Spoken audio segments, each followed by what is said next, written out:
ഗുരുതരമായ ക്രമക്കേടുകൾ ഹൈക്കോടതി കണ്ടെത്തിയ സാഹചര്യത്തിൽ അതിൻ്റെ ഉത്തരവാദിത്വം ഏറ്റെടുത്തുകൊണ്ട് ബഹുമാനപ്പെട്ട ദേവസ്വം മന്ത്രി രാജിവെക്കണമെന്നും SITയുടെ മീതെ മുഖ്യമന്ത്രിയുടെ ഓഫീസിന്മേലുള്ള സമ്മർദ്ദം അവസാനിപ്പിക്കണം എന്നാവശ്യപ്പെട്ടുകൊണ്ട് ഞങ്ങൾ സമരത്തിലാണ് എന്ന വിവരം ഞങ്ങൾ അങ്ങയെ അറിയിക്കുന്നു. സാർ, ഞങ്ങൾക്ക് സഭാ നടപടികളുമായി ഞങ്ങൾക്ക് സഹകരിക്കാൻ ബുദ്ധിമുട്ടുണ്ട്. വളരെ ഗുരുതരമായ ഈ ഒരു വിഷയത്തിൽ ഞങ്ങൾ സമരത്തിലാണ് എന്ന് അങ്ങയെ അറിയിക്കുന്നു. ഓർഡർ കോളിംഗ് അറ്റൻഷൻ ബഹുമാനപ്പെട്ട പാർലമെന്റ് മിനിസ്റ്റർ. സാർ, പ്രതിപക്ഷത്തിനുള്ള അവകാശമാണ് റൂൾ 50 പ്രകാരം അടിയന്തര പ്രമേയം കൊണ്ടുവരാനുള്ളത്.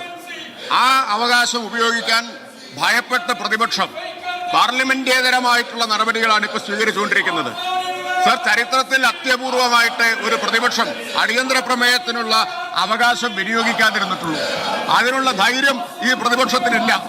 അടിയന്തര പ്രമേയ നോട്ടീസ് കൊണ്ടുവന്നാൽ ചർച്ച ചെയ്യുമെന്ന ഭയമാണ്. ആ ചർച്ച ഒഴിവാക്കാൻ വേണ്ടിയാണ് വെള്ളിലേക്ക് ഇറക്കിയിട്ടുള്ളത്, പ്ലക്കാർഡുമായിട്ട് ഈ നാടകത്തിന് ഇറക്കിയിട്ടുള്ളത്. ഇത് ഈ നാട് മുഴുവൻ കാണും. ആത്മവിശ്വാസവും ധൈര്യവും ഉണ്ടെങ്കിൽ റൂൾ 50 പ്രകാരം ചർച്ചയ്ക്ക് തയ്യാറാവുകയല്ലേ ചെയ്യേണ്ടത്?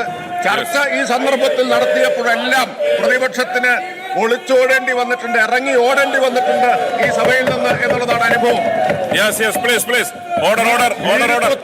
ഭീരുത്വത്തിന്റെ ലജ്ജയില്ലാത്ത പ്രദർശനമാണ് ഇവിടെ കണ്ടുകൊണ്ടിരിക്കുന്നത്.